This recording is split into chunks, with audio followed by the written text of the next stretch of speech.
샬롬. 탈무드 두 번째. 여보게, 저것 좀 봐.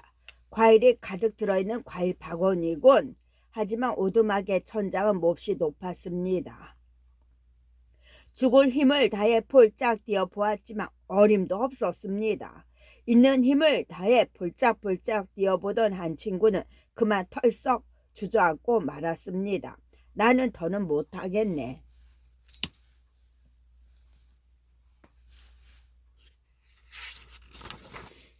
그는 몹시 실망해서 오두막 밖으로 나가 버렸습니다. 하지만 다른 친구는 포기하지 않았지요. 과일 바구니를 천장에 매다른 사람이 있다면 그것을 내릴 방법도 있기 마련이지. 그는 집 안팎을 샅샅이 살펴보았습니다. 그러다가 오두막 밖에 풀숲 사이에서 커다란 사다리를 발견할 수 있었지요. 이보게, 내가 이 사다리를 발견했네. 하지만 아무리 불러도 친구의 모습은 보이지 않았습니다. 그는 사다리를 이용해 전장에 달린 과일 바구니를 내렸지요. 그 속에는 싱싱한 과일이 가득했습니다. 그는 배불리 먹고도 남아 가방에 잔뜩 과일을 담았습니다. 그러고는 다시 힘을 내어 길을 떠났습니다. 며칠을 걷고서야 그는 숲 밖으로 나갈 수 있었지요. 가방 속의 과일은 그에게 생명의 끈이 되었습니다. 하지만 안타깝게도 포기하고 나가버린 친구의 소식은 다시는 들을 수가 없었죠. 닿을 듯 닿지 않는 곳에 과일 바구니가 있었어요. 두 친구 모두 똑같은 조건이었지요. 두 친구의 운명을 가른 것은 무엇이었을까요? 겉과 속, 겉과 속. 지혜롭기로 명성이 자자한 납비가 있었습니다. 그의 지혜는 훌륭했지만 안타깝게도 외모는 눈에 띌 정도로 불품이 없었습니다. 하지만 사람들은 못난 얼굴 뒤에 빛나는 지혜를 알아보았고 그를 칭송하고 따랐습니다. 어느 날 지혜로우나 못생긴 납비는 로마 제국의 공주를 만나게 되었지요. 공주는 특이한 그의 외모를 보더니 웃음을 참지 못하고 말았습니다. 어머, 그토록 위대한 지혜가 이렇게 못생긴 그릇에 담겨 있어야 한다니 무척 안타까운 일입니다. 허호호호. 지혜로우나 못생긴 납비는 당황하지 않았습니다. 다만 로마의 공주를 안쓰럽게 바라보았지요. 그러고는 잠시 생각에 잠기더니 공주에게 물었습니다. 공주님, 이 왕궁에 술이 있습니까? 공주는 고개를 끄덕였지요. 그럼요. 세상의 모든 귀한 술이 이 왕궁으로 보내진답니다. 랍비는 다시 물었습니다. 그 술은 어떤 그릇에 들어 있습니까? 공주는 고개를 갸웃거리며 대답했습니다. 그야 저의 왕궁에서 항상 사용하는 그릇에 담겨 있지요. 튼튼하고 잘 만든 항아리나 주전자에 담겨 있답니다. 왜 그러시나요? 랍비는 깜짝 놀라는 척을 하며 말했습니다. 위대한 왕궁에서 왜 최고의 술을 보잘것없는 그릇에 담아 쓰십니까? 훌륭한 금이나 은그릇을 많이 가지고 계실 텐데 말입니다.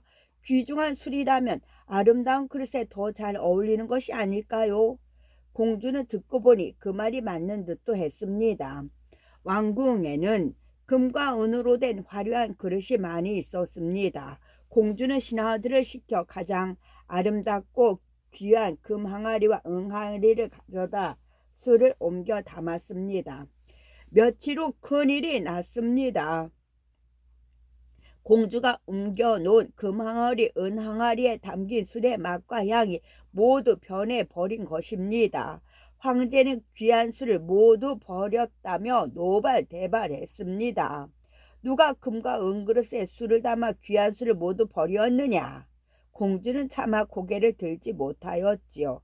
그저 화가 난 아버지에게 용서를 구할 뿐이었습니다. 아바마마 잘못했습니다. 귀한 술을 귀한 그릇에 담는 편이 어울리는 듯해서 제가 옮겨 담았습니다. 공주야, 참으로 어리석구나. 술은 금과 은으로 만든 그릇에 담아놓으면 맛이 변하는 걸 몰랐느냐. 공주는 황제에게 장뜩 혼이 났습니다. 화가 머리끝까지 난 공주는 납비를 찾아갔습니다. 납비님, 왜 저에게 귀한 술을 금과 은으로 된 그릇에 옮겨 담으라고 하셨습니까? 술이 모두 변해버려 혼쭐이 났습니다. 그러자 납비는 이렇게 말했습니다. 저는 단지 공주님께 아주 귀한 것도 때로는 싸구려 그릇에 넣어두는 편이 낫다는 것을 알려드리려고 했을 뿐입니다. 공주는 억울했지만 어쩔 수 없었습니다. 납비의 외모가 초라하다고 그 지혜까지 무시한 것은 자신이었으니 말입니다. 요즘 사람들은 외모나 겉모양처럼 겉을 매우 중요하게 생각하지요. 겉모습이 화려하면 무조건 좋아 보일 수도 있지만 화려한 것이 더 좋지 않을 때도 있답니다. 칭찬에 의연해지는 방법. 칭찬에 의연해지는 방법. 현자 수말케가 한 마을의 대표자에게 편지를 받았습니다.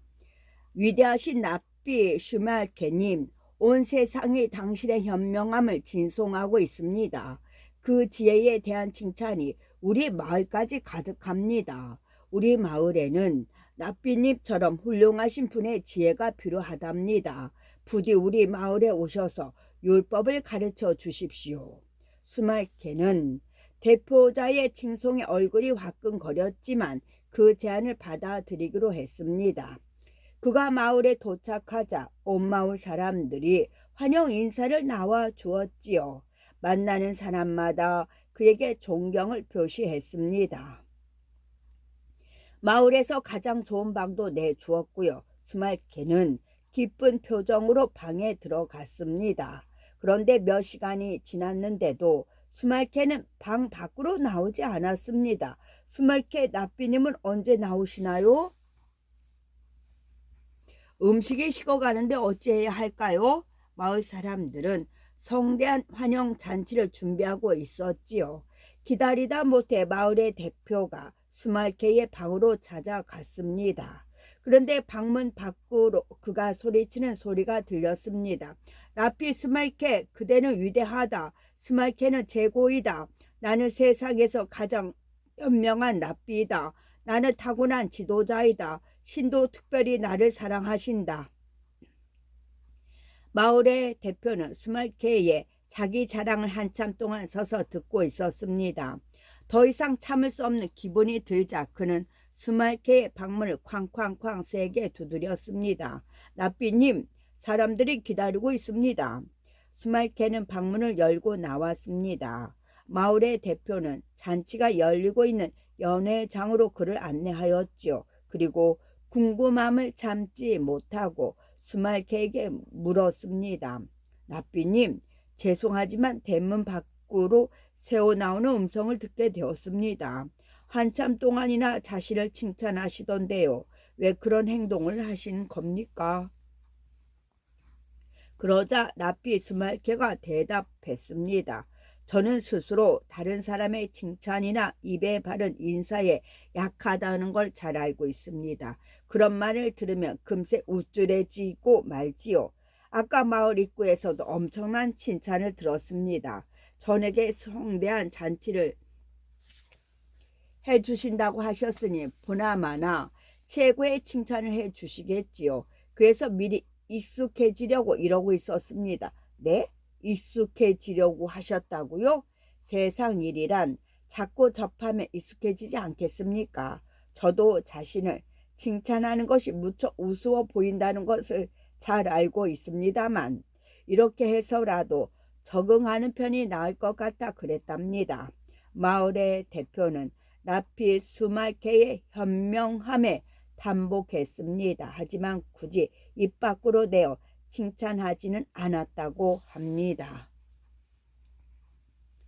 칭찬을 많이 들으면 기분이 어떤가요? 칭찬을 들으면 나도 모르게 우쭐해져서 평소에 하지 않던 말이나 행동을 할 때도 있어요. 우쭐해지는 순간 마음을 조절하려면 어떻게 해야 될지 생각해 봅시다. 고치기 가장 힘든 버릇, 고치기 가장 힘든 버릇.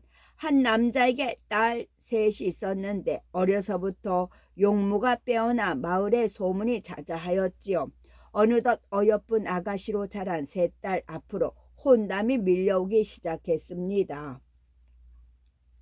아버지는 무척 기뻤지만 한편으로는 걱정이 태산이었어요. 어느새 아버지의 얼굴에는 웃음기가 사라지고 근심이 가득했습니다. 그 이유는 세 자매 모두 치명적인 결점이 있었기 때문입니다. 큰딸은 어찌나 게으른지 집안일은 돕지 않고 온종일 빈둥거렸습니다. 둘째 딸은 툭 하면 남의 물건을 훔치는 도벽이 있었고 셋째 딸은 쉬지 않고 남을 헐뜯곤 했지요. 그 마을에는 아들 3형제를 둔 재산이 많은 부잣집이 있었습니다. 어느 날 부자는 남자를 찾아와 세 자매를 모두 며느리 삼고 싶다고 말했습니다.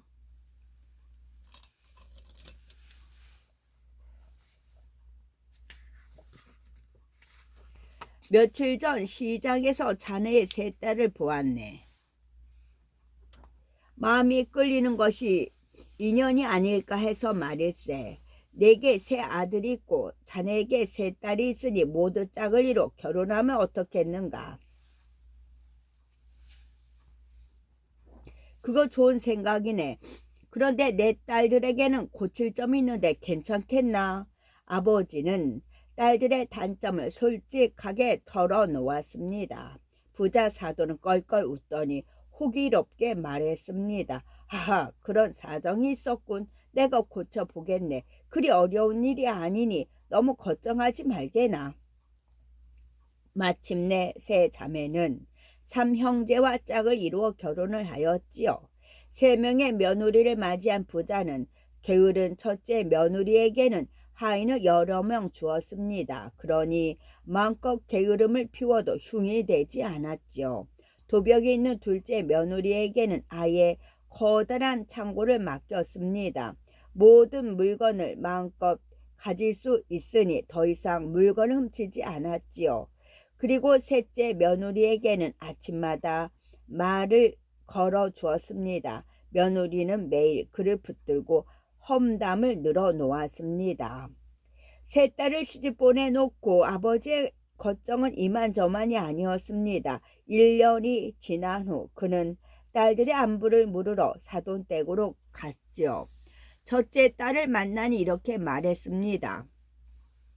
아버지, 게으름을 피울 수 있으니 더할 나위 없이 행복합니다.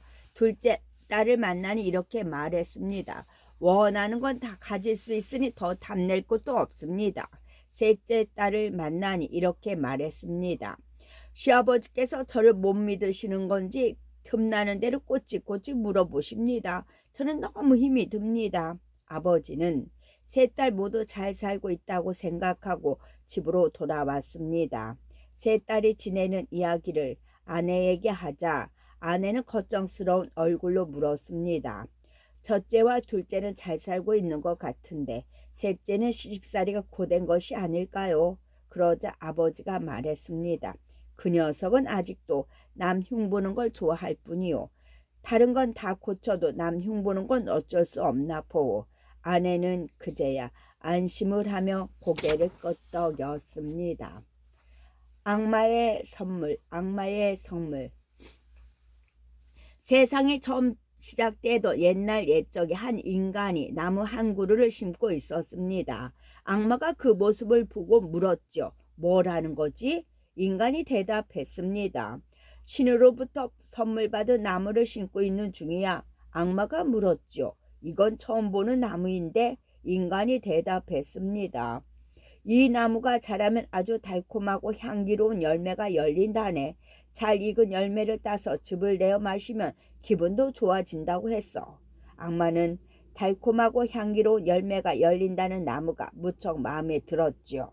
그래서 자신도 그 나무를 키우는 데에 도움을 주고 싶다고 조르기 시작했습니다. 인간은 악마의 끈질긴 부탁을 거절하지 못하고 함께 나무를 키워 나가도 좋다고 허락했습니다. 악마는 양과 사자와 원숭이와 돼지를 데리고 나타났습니다. 그리고 그 동물들을 죽여 그 피를 거름으로 썼습니다. 나무는 금세 자라 검은 열매가 주렁주렁 열리기 시작하였지요. 듣던 대로 나무의 열매는 달콤하고 향기로웠습니다. 또 잘 익은 열매를 따서 으깨어 즙을 만들었더니 피처럼 붉은 액체가 나왔지요. 이것이 바로 포도나무이고 그 열매로 담근 술이 포도주입니다. 인간은 포도주를 한 잔 마시면 양처럼 순해지고 조금 더 마시면 사자처럼 사나워지며 좀 더 마시면 원숭이처럼 춤을 추거나 노래를 부르고 더 마시면 토하고 뒹굴며 돼지처럼 더러워지게 되었습니다.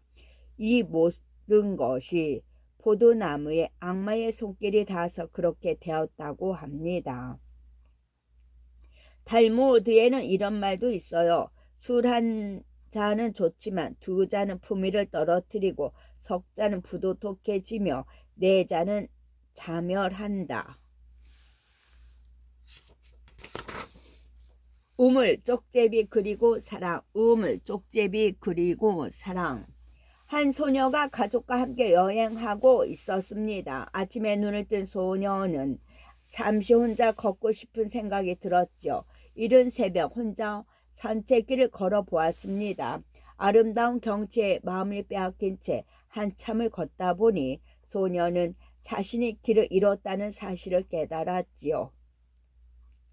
갑자기 경치가 아름답게 느껴지지 않았습니다. 해는 점점 뜨거워져서 목이 타오르기 시작하였고요. 그때 마침 소녀를 위해 준비된 것처럼 우물이 나타났습니다. 하지만 두레박줄이 끊어져 버린 우물이었지요. 소녀는 안을 들여다보고는 그다지 깊은 것 같지 않다고 생각하였습니다. 그래서 한때 두루마기 묶여 있었을 동아줄을 타고 우물 안으로 내려갔습니다. 마침내 소녀는 얕은 우물에서 쉽게 물을 한 모금 마실 수 있었습니다. 그런데 내려올 때는 쉬웠던 길이 다시 오르려 하니 쉽지 않았지요. 우물에 갇혀버린 소녀는 큰 소리로 울기 시작했습니다. 때마침 그곳을 지나가던 한 청년이 우물 속에서 울려 나오는 소녀의 울음소리를 들었지요. 청년은 당장 달려가 소녀를 안심시키고 튼튼한 밧줄을 가져와 소녀를 무사히 끌어올렸습니다. 소녀는 나이는 어렸지만 무척 아름다웠고 눈빛이 빛났습니다. 소녀는 자신을 구해준 청년이 믿음직하게 느껴졌지요. 두 사람은 첫눈에 사랑에 빠지고 말았습니다. 하지만 두 사람은 갈 길이 정해져 있었죠. 소녀와 청년은 반드시 다시 만나 결혼하기로 약속했습니다. 두 사람은 사랑의 맹세를 지켜줄 증인을 찾던 중에 지나가던 쪽제비가 두 사람을 구경하다 숲으로 들어가는 것을 보고 청년이 말했습니다. 저 쪽제비와 이 우물이 우리 사랑의 증인이 될 것입니다. 그렇게 영원한 사랑을 맹세한 후 소녀와 청년은 헤어졌습니다. 그렇게 몇 년의 세월이 흘렀지요. 소녀는 이제 아름다운 처녀가 되었지만 청년과의 약속을 잊은 적이 없었습니다. 그래서 어떤 남자도 거들떠보지 않고 오직 청년만을 기다렸지요. 그러나 청년은 소녀와의 약속 따위는 까맣게 잊고는 다른 아가씨와 사랑에 빠져 결혼을 하고 아이도 가졌습니다. 그런데 청년의 가정에 비극적인 일이 벌어지기 시작했습니다. 청년의 아이가 풀밭에서 놀다 잠깐 잠이 든 사이에 쪽제비가 나타나 아이의 목을 물어 죽인 것입니다. 부부는 몹시 슬퍼했고 곧 두 번째 아이가 생겼습니다. 이번에는 딸이었습니다. 그 예쁜 딸이 걸음마를 시작할 때였지요. 부모가 잠시 한눈을 파는 사이 아기는 집 밖에 있는 우물가로 아장아장 걸어갔습니다. 그리고 우물에 비친 그림자를 보다가 그만 빠져 죽고 말았지요. 그렇게 아이 둘을 잃고 나서야 남자는 예전의 소녀와 한 약속이 생각났습니다. 당시 증인이 쪽제비와 우물이었다는 것도 기억이 났지요. 그는 아내에게 자신의 과거를 털어놓았습니다. 두 번의 사건을 겪은 아내는 그를 보내주기로 하였지요. 남자는 다시 혼자가 되었습니다. 남자는 옛 우물가를 찾았습니다. 오래전 맹세를 했던 그 우물가에는 아가씨로 자란 소녀가 그를 기다리고 있었습니다. 남자는 맹세를 잊어버린 것을 사과하였지요. 소녀는 남자의 사과를 받아 주었습니다. 그리고 그들의 맹세대로 결혼을 해서 행복하게 살았다고 하지요. 약속을 잊은 데에 대한 대가가 너무 가혹하게 느껴지기도 해요. 이 이야기에는 무심코 한 약속이라도 하루 허투루 여기지 말라는 교훈이 담겨 있습니다. 운명의 팬터마임 게임, 운명의 팬터마임 게임. 중세 로마 시대의 일입니다. 당시 로마인들은 유대인들의 눈의 가시로 여겼지요. 로마인들은 유대인을 멸시하고 차별하는 것은 물론 그들을 영원히 추방하고 싶어 했습니다. 그들은 교황에게 유대인의 추방을 끈질기게 요청했고 결국 그들의 청은 받아들여졌지요. 로마 밖으로 추방당하게 된 유대인들은 앞이 깜깜했습니다. 비록 억압과 차별 속에 살고 있지만 다른 나라로 추방당하는 것보다는 낫다고 생각했기 때문이지요. 그들은 교황을 찾아가 추방령을 거두어 달라고 부탁했습니다. 교황으로서는 무척 난감한 일이었지요. 고심 끝에 내린 추방령을 하루아침에 거두어 드릴 수도 없는 노릇이지만 그렇다고 그대로 추방하려니 종교인으로서 체면이 서질 않았습니다. 결국 교황은 그들이 이길 수 없는 게임을 하게 해서 스스로 물러나게 해야겠다고 생각하였지요. 나와 유대인들의 대표가 함께 팬터마임 게임을 해서 그대들이 이기면 추방령을 거두어 드리겠소. 물론 누가 승리했는지는 나 교황이 판단할 것이요. 교황의 제안을 듣고 돌아온 유대인들은 앞이 깜깜했습니다. 교황이 제안하고 참여하고 심판하는 게임에서 과연 승리할 수 있을지 걱정이었습니다. 이 게임은 해보나 마나 교황이 승리할 걸세. 그렇다네. 교황이 참가하고 스스로 심판하는 게임을 무슨 수로 이기겠나. 유대인들 사이에 포기와 절망이 가득했습니다. 그때 한 사람이 말했습니다. 아무리 희망이 없어도 포기하지 말고 해봅시다. 승산 없는 게임이라고 무조건 포기하지는 맙시다. 결국 유대인들은 게임에 참석하기로 했고 대표를 선발하기로 했습니다.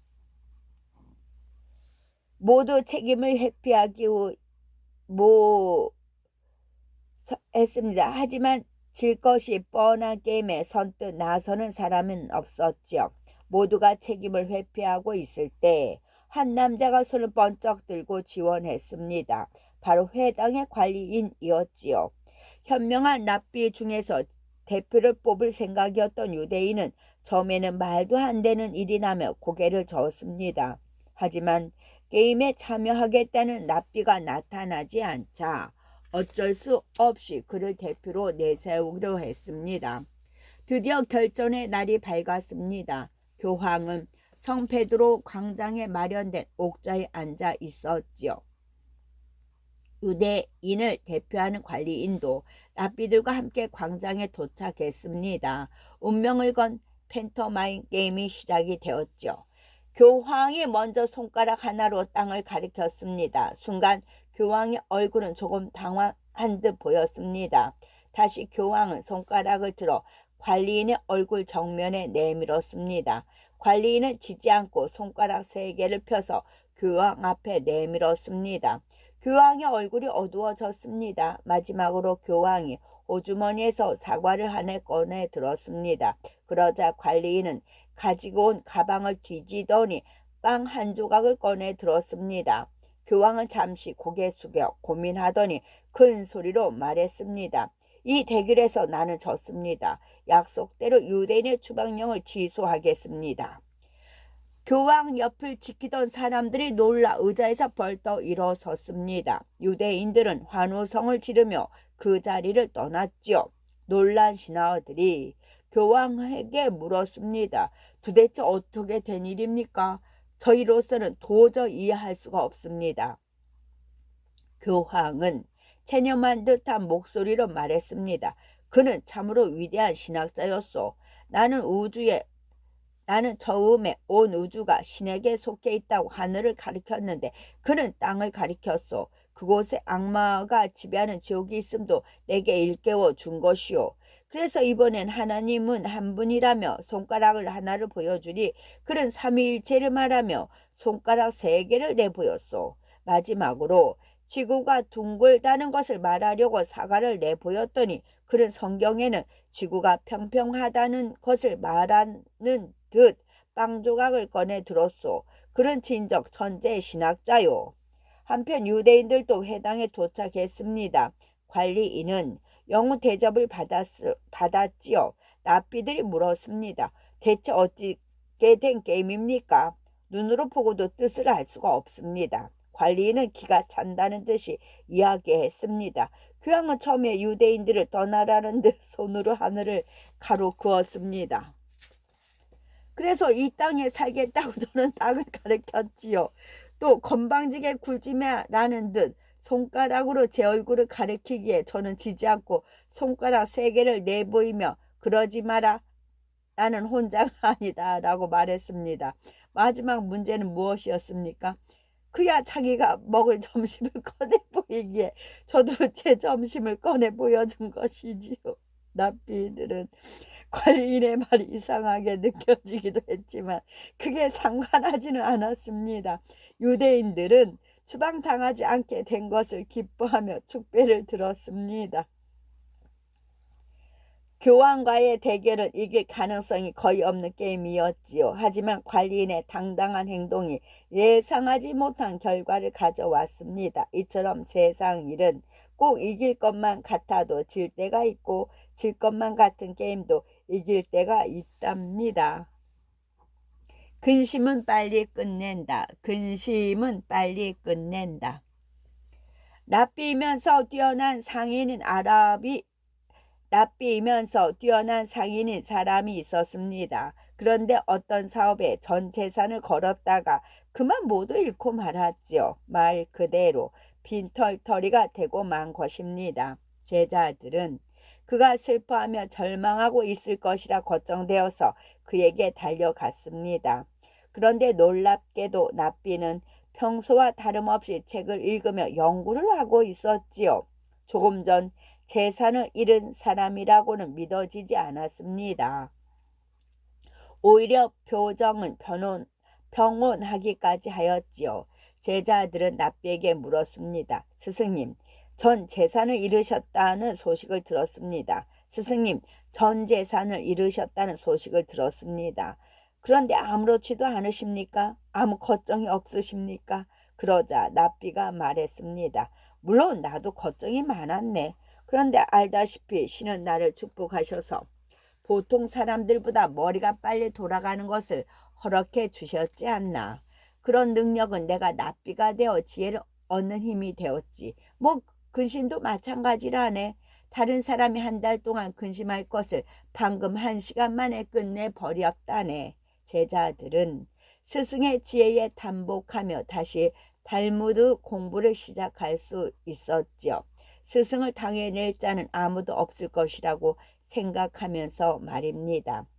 근심과 걱정을 빨리 끝낼 수 있는 사람은 어떤 점에서 좋을까요? 깨달음을 얻는 시간. 어느 마을에 아침부터 밤까지 열심히 공부만 하는 아이가 있었습니다. 마을 사람들은 그 아이를 칭찬하며 랍비에게 아이를 내보이며 자랑하였지요. 우리 마을에는 온종일 공부만 하는 아이가 있습니다.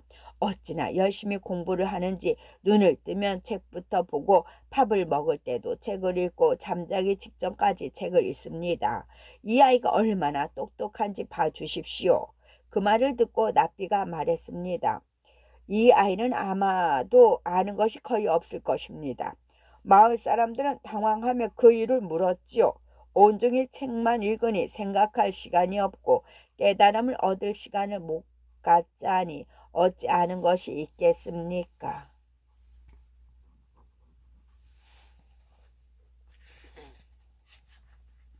제2장 세상을 보는 지혜. 제2장 세상을 보는 지혜. 거미와 모기 그리고 미치광이. 거미와 모기 그리고 미치광이. 다윗 왕은 평소에 거미는 아무데나 집을 짓는 쓸모없는 벌레라고 생각해 왔지요. 여기저기 거미집을 지어놔서 나무 밑을 지나다닐 때까지 성가셔. 그런 다윗 왕이 한 번은 적군에게 완벽하게 포위된 적이 있었습니다. 적들의 추격을 피해 어느 동굴 속으로 숨어들었는데 마침 큰 거미가 동굴 입구에 집을 짓고 있었죠. 다윗 왕이 동굴로 들어온 지 얼마 되지 않아 거미는 제법 크고 튼튼한 집을 지어 놓았습니다. 잠시 후 추격병들이 동굴 앞에 다다랐지요. 동굴 속을 소색해 볼까? 어리석은 친구 같으니라고. 사람이 오갔으면 거미집이 저렇게 멀쩡할 리가 없지 않나. 빨리 다른 곳으로나 가보세. 쓸모없다고 생각한 거미집 덕에 다윗 왕은 목숨을 구한 것입니다. 또 다른 이야기는 적장이 자는 방에 몰래 침투한 날 일어난 일이었습니다. 다윗 왕은 그의 칼을 몰래 가지고 나오려 했지요.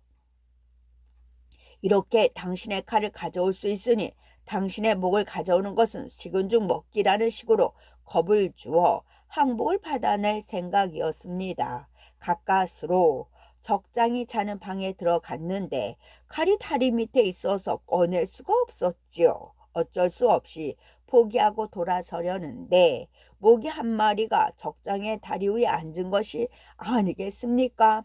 바로 그때 적장의 다리가 움직였고 다윗 왕은 재빨리 칼을 빼낼 수 있었죠. 그리고 원하는 대로 적장의 항복을 받아냈습니다. 평소에 그토록 싫어하던 모기가 전투의 1등 공신이 된 것이지요. 세 번째 이야기는 다윗 왕이 자신을 쫓는 추격병에게 거의 잡힐 뻔했던 일입니다.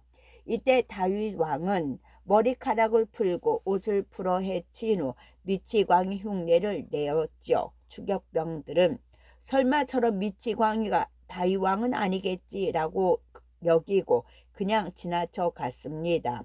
평소에 업신여기던 미치광이라는 존재가 다윗 왕에게 훌륭한 방패가 된 것입니다. 평소에 쓸모없는 존재라고 여겼던 것 중에 뜻하지 않게 중요한 역할을 하거나 쓸모있게 활용한 적이 있는지 한번 생각해 봅시다. 되돌아온 돌멩이. 랍비가 길을 걷고 있는데 한 사내가 자신의 집 앞에 있는 돌을 대문 밖으로 던지고 있었죠. 길가에는 사내가 던진 돌이 제법 많이 굴러다니고 있었습니다. 당신은 왜 길에 돌을 던지고 있어? 당신이 무슨 상관이오? 가던 길이나 가시오. 사내는 그저 재미로 길에 돌을 던졌던 것입니다. 랍비는 화가 나서 말했습니다.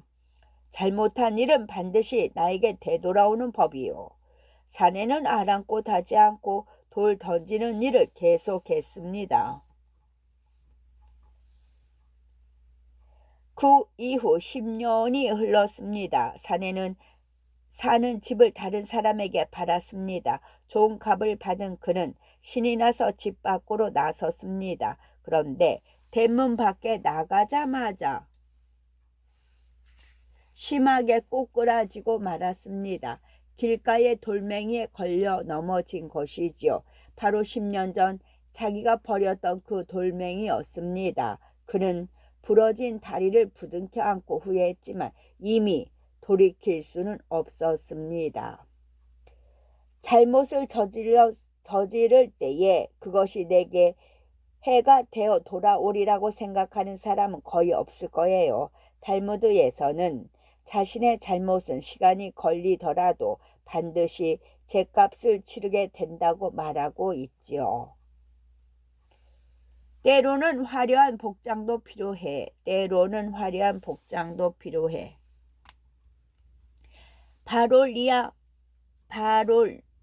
바빌로니아 학자들은 언제나 화려한 차림을 하고 있었습니다. 한 유대인이 그것이 거슬렸는지 랍비를 붙잡고 툴툴거렸지요.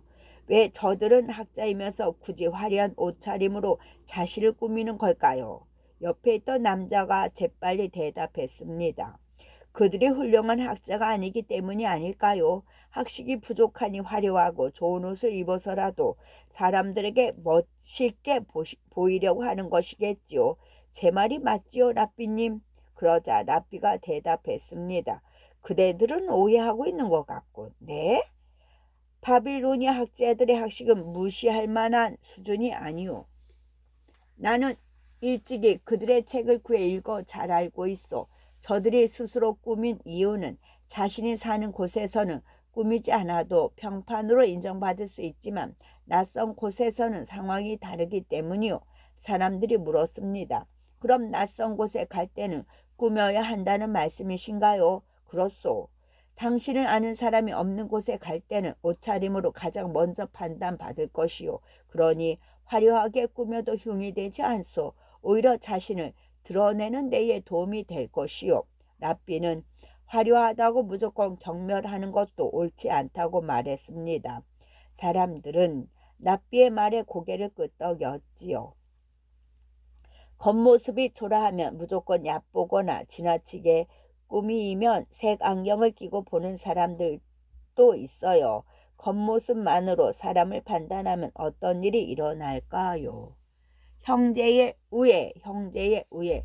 이스라엘에 우애가 깊기로 소문난 형제가 살고 있었습니다. 형은 일찍 결혼하여 자식을 두었고 동생은 아직 혼자였지요. 형제는 둘 다 부지런한 농사꾼이었는데 아버지가 돌아가시고 물려받은 땅에 함께 농사를 지었습니다. 풍족하지는 않았지만 1년은 먹고 살 만큼 사과와 옥수수를 수확할 수가 있었지요. 둘 다 열심히 일했으므로 형제는 수확물을 똑같이 나누어 각자의 곳간에 넣었습니다. 밤이 되자 동생은 생각했지요. 원래 땅도 형이 물려받았어야 했는데 함께 농사 짓는 것을 허락해주고 게다가 형은 아내와 자식까지 있으니 먹는 양도 3배일 텐데 괜히 똑같이 나누었네. 형이 더 가져갔어야 했는데 말이야. 아무래도 내 몫을 덜어서 형네 곳간에 넣어두어야겠어. 동생은 수확물의 많은 양을 형의 곳간에 옮겨 두었습니다. 그런데 형은 형대로 다른 생각을 했습니다. 나는 아내도 있고 자식도 있으니 이만하면 자리를 잘 잡은 것 같은데 아우는 앞으로 장가도 가야 하니 저축을 더해 놓는 것이 좋을 거야. 올해는 충분히 먹고 살 만큼 수확한 것 같으니 아무래도 아우네 곳간에 조금 더 넣어 놓아야겠어. 형도 자기 몫으로 조금 덜어 아우네 곳간에 가져다 두었습니다. 날이 밝았죠. 형과 아우는 내심 흐뭇해하며 곡간을 이리저리 살펴보았는데 아무리 보아도 두 곡간에 쌓인 곡식의 양이 비슷해 보였습니다. 너무 조금 옮겨두었나? 티도 안 나는걸? 어젯밤 좀 더 옮겨야겠네. 오늘 밤 좀 더 옮겨야겠네. 원 이거 양이 비슷해 보이잖아. 그 다음 날도 똑같은 일이 반복되었지요. 아무리 옮겨도 곡식의 양이 변하지 않자 형제도 이상한 생각이 들었습니다. 나흘째 되던 날 밤 형은 전날과 마찬가지로 곡식을 한 자루 가득 싣고 아우네 곳간으로 가고 있었습니다. 그런데 컴컴한 길 반대편에 누군가 오는 것이 보였습니다. 아우야, 이 밤에 어쩐 일이냐? 네 어깨에 자루는 또 무엇이고? 형님은 어쩐 일이십니까? 이 곡식을 왜 가지고 나오셨습니까? 형제는 그제야 아무리 날라도 곡식이 줄지 않던 이유를 알았습니다. 형제는 감동하여 서로를 부둥켜 안고 떨어질 줄을 몰랐지요. 밝은 보름달이 두 형제를 따뜻하게 비춰주고 있었지요. 형제는 부모님 다음으로 자신과 가장 가까운 사이예요. 여러분은 형제를 위해 얼마나 베풀 수 있는지 한번 생각해 보세요.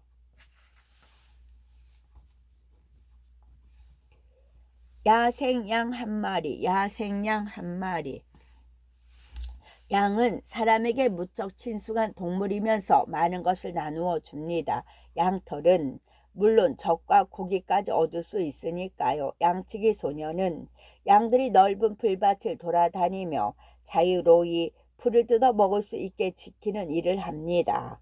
양을 잃어버리지 않도록 감시하고 위험한 동물로부터 보호하는 역할도 했지요. 한 양치기 소년이 양들을 돌보고 있었습니다. 무리지어 풀을 뜯어 먹고 있는 양들을 한가로이 바라보고 있는데 첫눈에도 낯선 녀석이 눈에 띄었습니다. 야생 양이 분명한데 신기하게도 무리와 다툼을 벌이지 않고 잘 어울리고 있었습니다. 그날 양치기 소녀는 목장 주인에게 이 사실을 알렸습니다. 오늘 양떼 사이에 이상한 녀석 한 마리가 들어왔습니다. 야생 양인 것 같은데 다행히 서로 싸우지 않고 잘 지내고 있어요. 이 양을 어떻게 할까요? 그러자 목장 주인이 대답했습니다. 그러면 그 녀석을 특별히 신경 써서 잘 보살펴 주렴. 네? 그 녀석에게 더 잘해 주라고요? 양치기는 눈을 동그랗게 뜨고 목장 주인을 바라보았습니다. 그러자 그가 설명하였지요. 지금까지 귀여운 양들은 함께 생활하는 데 앞으로도 별 무리가 없겠지만 그 녀석은 이곳과는 전혀 다른 곳에서 살았을 것이 아니냐. 멀리서 왔는데도 싸우지 않고 잘 어울리니 무척 고마운 일이다. 한 식구가 될 수 있도록 특히 신경 써 주어라. 양치기는 아직도 이해할 수 없는 표정이었습니다. 목장 주인은 덧붙였습니다. 우리 유대인들은 언젠가 우리의 문화를 이해하고 함께 해주는 이방인들에게 감사해 왔다. 그것이 양이어도 마찬가지 아니겠느냐. 그제야 양치기는 고개를 끄덕였습니다. 나라를 잃은 유대인들은 다른 나라에 살면서도 유대의 율법을 따랐지요. 그 점이 항상 불화의 씨앗이 됐다고 합니다. 그 대신에 이방인들이 그들의 문화를 이해하고 함께하고자 하면 그것은 열린 마음으로 받아들였답니다. 장님과의 대화.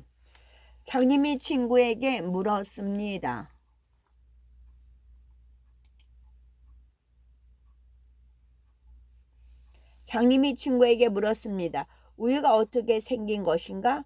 우유는 흰 액체일세. 희다는 것은 무엇인가? 백조의 색깔이 흰색이지. 백조는 또 무엇인가? 왜 길고 굽은 목을 가진 새 있지 않나? 굽었다는 것은 또 무엇인가? 그러자 그는 팔을 굽혀 장님에게 만져보게 했습니다. 이런 것이 굽은 것이네. 그러자 장님이 말했습니다. 아, 이제 우유가 어떤 것인지 알겠네. 장님의 등불. 한 남자가 캄캄한 밤거리를 걷고 있었습니다. 가로등이 하나도 없어 한 발 내딛기도 쉽지 않았지요. 그런데 마침 맞은편에서 눈먼 장님이 등불을 들고 걸어오고 있었습니다. 남자는 반가우면서도 이상해서 물어보았습니다. 앞을 보지 못하시는 것 같은데 굳이 등불을 들고 다니시는 이유가 있습니까? 장님이 대꾸했지요. 내가 등불을 들고 걸어야 눈뜬 사람들이 나를 보고 피할 거 아니겠소. 남자는 과연 그렇다고 무릎을 쳤습니다. 끝.